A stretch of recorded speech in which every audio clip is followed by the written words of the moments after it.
So we set on the path, not of making brain sensing technology to control the world, but instead making brain sensing technology to help you reflect on the self.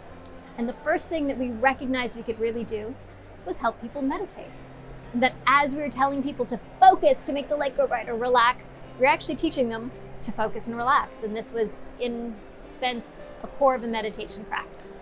And when we sat back and said, what do we really care about in this world? Like, what do we really want people to do to make their life better?